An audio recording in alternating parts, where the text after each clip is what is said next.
a city press investigative journalist, Ntombizodo Amakoba, was detained in Malawi. She was deported immediately back to South Africa within 24 hours. She had gone there to investigate the origins of a certain important person. Who was the person she had wanted to investigate, and why was she detained? You might guess right, but here are her own words on the matter. "Sorry, we will not be stamping your passport," said the petite young immigration officer in command. She was letting me know, in a polite way, that there would be no proof that I was ever in Malawi, or of my 24 hours held at Chileka police station in Blantyre. It was drizzling when I arrived at Chileka International Airport. A police officer took my passport and asked me if I was Ntombizodo Amakoba from South Africa. I said yes, and was told to follow him. I knew something wasn't right. My suspicions were raised further when he and his colleague asked if I was booked into the local Protea hotel. Even the person I'd arranged to collect me from the airport didn't know that. I asked what was wrong, and they told me to wait, and said I was not allowed to ask questions. The only word I recognized in their conversations in Chichewa was a name, Bushari, which they kept repeating. I asked if I could make a call. "We don't have airtime," was the response. "Anyway, you're going to see your family tomorrow. We got instructions from above.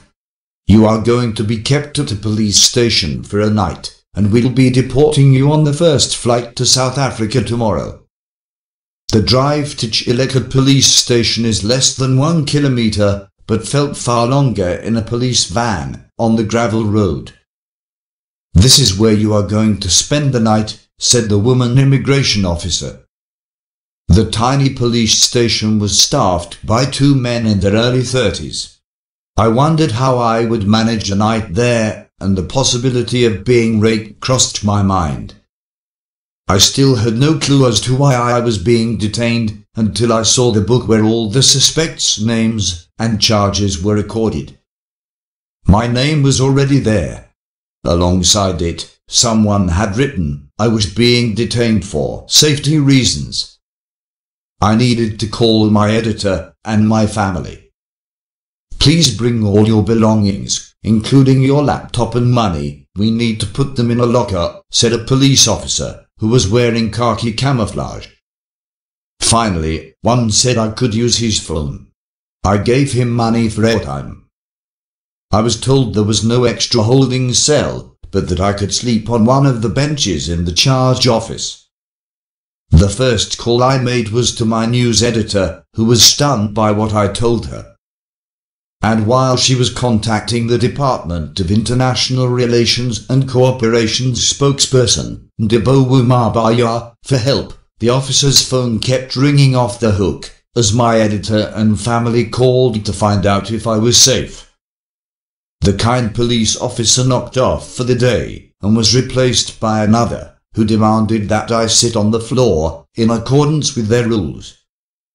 I received a call from an official at the South African High Commission in Lilongwe, who told me the police station was a safer bet than my hotel.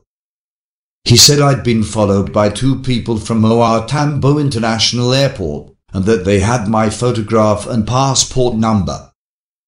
"Once you leave where you are not safe. Please ensure you are escorted when you go to the bathroom," he insisted.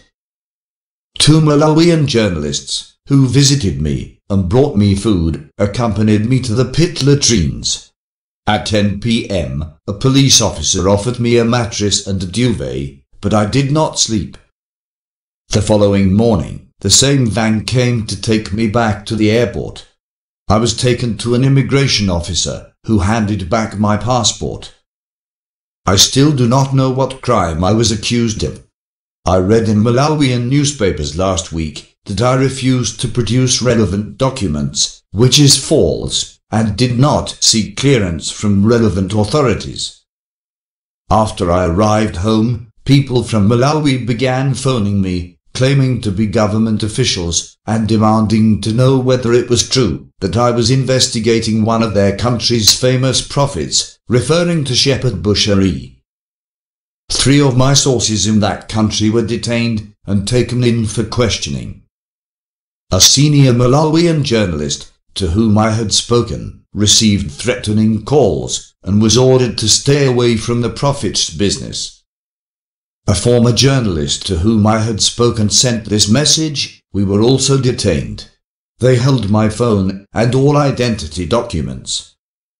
I asked a journalist, who came to see me at the police station, to translate a statement for me from the police officers, because I could not understand Chichewa. He wrote, "The issue is that immigration officers received information from Bushiri that a certain journalist was coming to investigate him, and he told the officers to detain the journalist, and she must be deported back. The officers said the journalist was followed by Bushiri's men on the plane, and one of them gave them a signal for the journalist to be arrested at Chileka Airport." Another source, who was detained, says people from the prophet's inner circle promised him a fortune to not talk to the media. He is now in fear for his life. Please check in the description box below for the links to the sources of this report. Thanks for watching. Please comment, like, share and subscribe.